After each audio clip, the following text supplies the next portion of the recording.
বিরুদ্ধে যে লড়াই, এই লড়াইয়ের প্রতীক আজকে আম জনতা পার্টির প্রতিষ্ঠাতা হুমায়ুন কবির মহাশয় আজকে আপনাদের সামনে আছে। উনি আপনাদের সামনে বার্তা দিতে চান।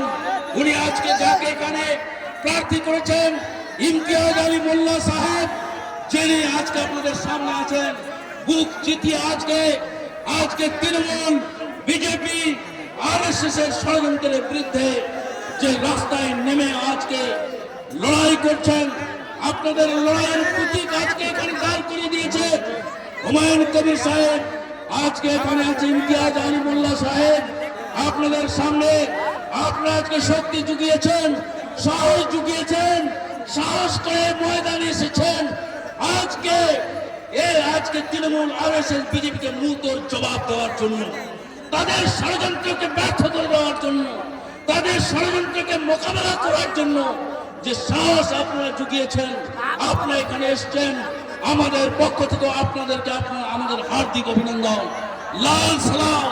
তাই আজকে আপনারা এই সভাকে সাফল্যমণ্ডিত করবেন, লড়াইয়ের ময়দানে সাথ দেবেন।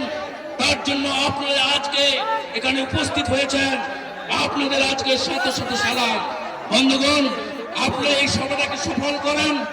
আপনারা ধৈর্য ধরে বসুন এবং আজকে আপনাদের সামনে আজকে আমাদের হুমায়ুন কবির সাহেব যে বার্তা দিতে চায়, ইমতিয়াজ আলী মোল্লা সাহেব যে লড়াইয়ের বার্তা দিতে চায়, সেটা আপনারা আজকে ধৈর্য সহকারে আজকে শুনবেন, আজকে সফল করবেন। এবং আমি আমার নায়ক, আমাদের যে লড়াইয়ের আজকে প্রতীক ইমতিয়াজ আলী মোল্লা, ওনার হাতে তুলে দিচ্ছি। আসসালামু আলাইকুম ওয়া রাহমাতুল্লাহি ওয়া বারাকাতুহু। আমি